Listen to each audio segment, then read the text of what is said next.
السلام علیکم. امید ہے آپ خیریت سے ہوں گے. Now we started to translate 6 paragraphs. In those days, Hazrat Khatija was in search of dependable men to perform commercial duties of carrying her merchandise to the Shairan market. اب ڈیپینڈیبل قابل بھروسہ، کمرشل ڈیوٹیز تجارتی امور، merchandise سامان، شاعران market شام کے بازاروں میں. ان دنوں حضرت خدیجہ کو ایک ایسے قابل بھروسہ شخص کی تلاش تھی جو ان کے تجارتی امور اور تجارتی سامان کو شام کے بازاروں تک لے جا سکے. Known for his honesty and integrity, حضرت محمد صلی اللہ علیہ وسلم had earned the title Al-Amin, the trustworthy. آپ صلی اللہ علیہ وسلم اپنی ایمانداری اور وقار کی وجہ سے الامین یعنی قابل بھروسہ شخص کہلاتے تھے. اب اس کے میننگ جو تھے نا وہ ہے اونیسٹی ایمانداری، انٹیگریٹی وقار، اینڈ قابل حاصل کیا ہوا تھا انہوں نے، الامین ٹرسٹورتھی امانت دار یا قابل بھروسہ. This reputation reached Hazrat Khatija who entrusted him with this responsibility.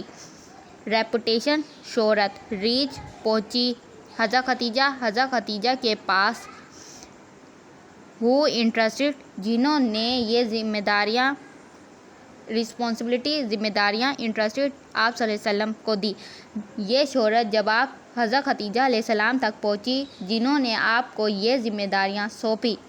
Inspired by his gentle manner and just conduct in business, Hazrat Khatija took the unprecedented initiative of proposing marriage through the house of Abu Talib. Gentle manner نرم مزاج، just منصفانہ، business کاروبار، marriage شادی، house گھر، ابو طالب house of ابو طالب کے گھر. آپ صلی اللہ علیہ وسلم کی نرم مزاجی اور آپ صلی اللہ علیہ وسلم کی کاروبار میں نرم مزاجی اور منصفانہ طریقے سے آپ حضرت خدیجہ اس قدر متاثر ہوئی کہ انہوں نے حضرت محمد صلی اللہ علیہ وسلم سے شادی کی پیشکش حضرت ابو طالب علیہ السلام کے گھر کے ذریعے بھیجی. In doing so, she subverted the gender norm of her time by inserting control over her destiny and presenting a compelling anesthetic to traditional Arab patriarchy.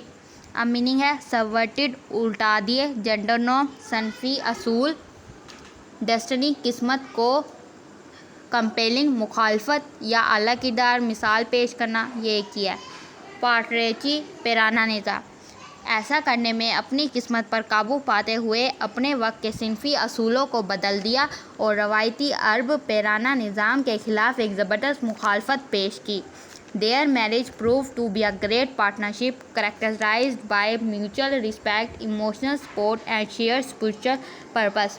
Marriage شادی، great partnership شراکت اعلیٰ شراکت، characterized مبنی تھی، mutual respect باہمی احترام، emotional support جذباتی مدد، shared spiritual purpose مشترکہ روحانی اصولوں کی. ان کی یہ شادی اعلیٰ شراکت ثابت ہوئی جو کہ باہمی احترام، جذباتی مدد اور مشترکہ روحانی اصولوں پر مبنی تھی.